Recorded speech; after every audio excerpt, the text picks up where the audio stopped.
ഈ എല്ലാ ബഡ്ജറ്റുകളും നമ്മുടെ നാടിനെ മുന്നോട്ട് കൊണ്ടുപോകാൻ സഹായകരമായ ബഡ്ജറ്റുകളായിരിക്കും. നമ്മുടെ എല്ലാ മേഖലയിലും ജനങ്ങൾക്ക്, ഏറ്റവും സാധാരണക്കാരായ തൊഴിലാളികള്, നമ്മുടെ കൊച്ചുകുട്ടികൾ മുതൽ ആബാലവൃദ്ധം നമ്മൾ പറയുന്ന പോലെ പ്രായമുള്ള വയോജനങ്ങൾ ഉൾപ്പെടെ എല്ലാവരുടെയും കാര്യങ്ങൾ അഡ്രസ്സ് ചെയ്യുന്ന കാര്യങ്ങൾ ഉണ്ടാവും. കൂടുതൽ തൊഴിലവസരം ഉണ്ടാവണം. നമ്മുടെ നാട്ടിൽ തന്നെ കൂടുതൽ ആളുകൾ നിൽക്കണം. ലോക സാഹചര്യത്തിൽ ഇന്ന് കുറച്ചുകൂടി നമ്മൾ സ്വന്തം കാലിൽ നിൽക്കാൻ ഇനി ശ്രമിക്കണം. കാരണം ഞാൻ പറയുന്നത് താരിഫ് വാർ, ഇപ്പോൾ യൂറോപ്യൻ യൂണിയനുമായിട്ടുള്ള എഗ്രിമെന്റ്, വിദേശത്ത് ധാരാളം പേരൊക്കെ നമ്മൾ പോകുന്നുണ്ട്. അവരൊക്കെ പോകുമ്പോൾ നമ്മുടെ നാട്ടിലെ എക്കണോമി കൂടി മെച്ചപ്പെടണം. നമ്മൾ ഘട്ടം ഘട്ടമായി ചെയ്തു വന്നിട്ടുള്ള കാര്യങ്ങൾ കൂടുതൽ ശക്തമാക്കണം. കൂടുതൽ നല്ലൊരു കേരളം കെട്ടിപ്പടുക്കാൻ വേണ്ടിയിട്ടുള്ള ശ്രമങ്ങളുണ്ടാവും. ക്ഷേമ പെൻഷന്റെ കാര്യത്തിൽ ഒരു കാര്യത്തിനകത്തും വേറെ ഇപ്പൊ ഒന്നും പറയാൻ പാടില്ല. കാരണം ഇതിനകത്ത് നല്ലപോലെ എല്ലാവരും ഇഷ്ടപ്പെടുന്ന ബഡ്ജറ്റ് ആയിരിക്കും എന്നാണ്.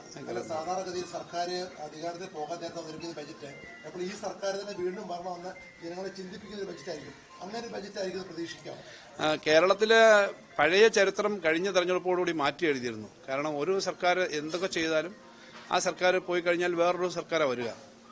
ഇപ്പൊ കഴിഞ്ഞ 10 വർഷമായിട്ട് ഇടതുപക്ഷ ജനാധിപത്യ മുന്നണി അധികാരത്തിൽ ഇരിക്കുമ്പോൾ ജനങ്ങൾക്കൊരു കാര്യം മനസ്സിലായിട്ടുണ്ട്. പറയുന്ന കാര്യം ചെയ്യാവുന്ന കാര്യമാണ് സാധാരണ ഇടതുപക്ഷം പറയുന്നത്. പറയുന്ന കാര്യങ്ങൾ ചെയ്യും. അപ്പൊ ചെയ്യാവുന്ന കാര്യം പറയും, പറയുന്ന കാര്യങ്ങൾ ചെയ്യും. അത് തുടർച്ചയുണ്ടാവണം. ആ തുടർച്ചയുടെ അടിസ്ഥാനത്തിൽ നല്ല മാറ്റം എല്ലാവർക്കും പ്രകടനത്തിൽ വന്ന് കണ്ടിട്ടുണ്ട്, അനുഭവത്തിലുണ്ട്. അതുകൊണ്ട് തന്നെ സാധാരണ ഒരു തെരഞ്ഞെടുപ്പ് സമയത്ത് പറ്റാത്ത കാര്യങ്ങളെല്ലാം പറയുന്ന ഒരു ബഡ്ജറ്റ് അല്ല അവതരിപ്പിക്കുന്നത്. വീണ്ടും ഇടതുപക്ഷം അധികാരത്തിൽ വന്നാൽ ചെയ്തു തീർക്കാൻ പറ്റുന്ന, കൂടുതൽ കാര്യങ്ങൾ ചെയ്യാൻ പറ്റുന്ന, പ്രായോഗികമായ അതിനുള്ള സാമ്പത്തിക വശമെല്ലാം കണ്ടിട്ട് അങ്ങനൊരു ബഡ്ജറ്റ് തന്നെയാണ് അവതരിപ്പിക്കുന്നത്. അല്ലാതെ ഒരു സ്വപ്ന ബഡ്ജറ്റ് അല്ല, പ്രായോഗിക ബഡ്ജറ്റാണ്. നല്ല ഗ്രോത്ത് ഉണ്ടാവും. ഏതാ കന്യാസ്ത്രീ പെൻഷൻ, അതുപോലെ തന്നെ വായ്പ എഴുതിത്തള്ളുന്ന തീരുമാനം, അതടക്കമുള്ള വമ്പൻ പ്രഖ്യാപനങ്ങൾ ഇന്നത്തെ മന്ത്രിസഭാ യോഗത്തിന് ശേഷം തന്നെ പുറത്തു വന്നിട്ടുണ്ട്.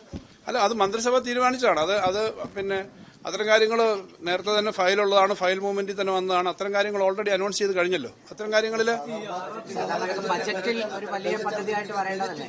ബജറ്റിൽ പ്രഖ്യാപിക്കപ്പെടുന്ന പ്രതീക്ഷ പല കാര്യങ്ങളും അതിവേഗ റെയിലൊക്കെ നേരത്തെ സാധാരണ കേന്ദ്ര സർക്കാരാണ് ചെയ്യാറുള്ളത്. ബജറ്റോടെ നിൽക്കുന്നു, ബജറ്റ് പുറത്ത്. അതെന്താന്ന് വെച്ച് കഴിഞ്ഞാല് അതൊക്കെ വെറും പ്രഖ്യാപനം മാത്രം പോരാ. പ്രഖ്യാപനം എന്ന് പറഞ്ഞാൽ അതിന്റെ ഫിനാൻഷ്യൽ ആസ്പെക്റ്റും കാര്യങ്ങൾ ചെയ്യാനും ഒക്കെ ഉള്ള കാര്യങ്ങൾ തന്നെയാണ്. പക്ഷെ അതൊരു വലിയ പോളിസി എന്ന നിലയിൽ ഞങ്ങൾ എത്ര മാസമായിട്ട് അതിനെപ്പറ്റി ചർച്ച ചെയ്യുന്നുണ്ട്. ഒരു 6-8 മാസമായെങ്കിലും ഈ RRTS പോലുള്ള കാര്യങ്ങൾ കേന്ദ്രമന്ത്രിയായിട്ട് അവരുടെ ടീം വന്നൊക്കെ ചർച്ച നടക്കുന്നുണ്ട്. അല്ലാതെ അതുതന്നെയാണ് ഞങ്ങളുടെ ബഡ്ജറ്റ് സീരിയസ് ആണെന്നുള്ളതിന്റെ ഉദാഹരണം. ഇന്ന് ഞാനൊരു ബഡ്ജറ്റ് പ്രസംഗത്തിൽ കൂടി ഇങ്ങനെ വരും എന്നല്ല പറയുന്നത്. അതിന് നിങ്ങൾക്ക് അതിന്റെ പത്രക്കുറിപ്പ് പൂർണ്ണമായി കിട്ടിയിട്ടുണ്ടെങ്കിൽ അത് 4 മേഖലകളുണ്ടാവും. അങ്ങനെ കുറെ സ്കീമുകളുടെ പ്രത്യേകതയൊക്കെ ഉണ്ട്.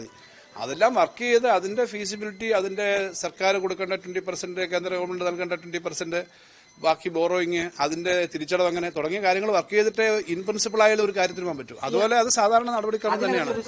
ഈ ശ്രീധരൻ പറഞ്ഞ ഹൈസ്പീഡ് റെയിലാണോ നമ്മൾ ഇന്നലെ ക്യാബിനറ്റ് തീരുമാനിച്ചത്? ഇത് രണ്ടാണോ? അല്ലല്ല, ഞാൻ പറഞ്ഞല്ലോ, അതിലേക്ക് മാത്രം പോകണ്ട. നമുക്കൊറ്റ കാര്യമുള്ളൂ.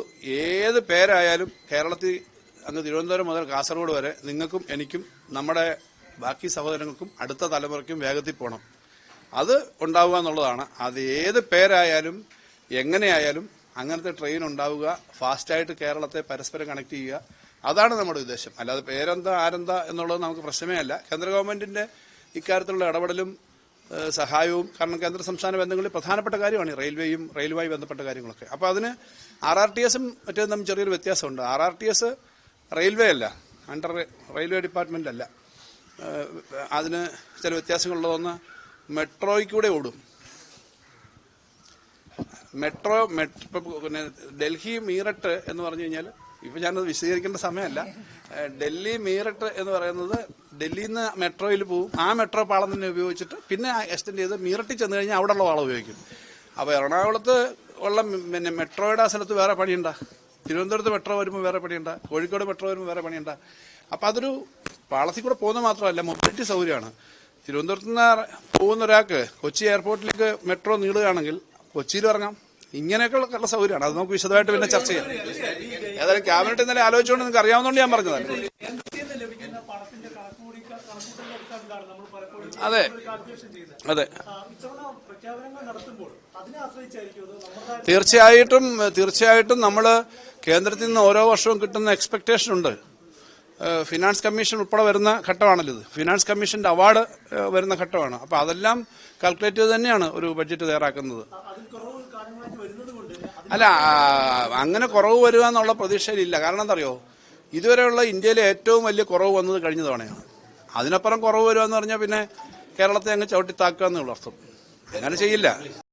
ഏറ്റവും പുതിയ വാർത്തകളും വിശേഷങ്ങളും വിരൽ തുമ്പിലറിയാൻ സീ മലയാളം ന്യൂസ് എല്ലാ ഡിജിറ്റൽ പ്ലാറ്റ്ഫോമുകളിലും ലഭ്യം.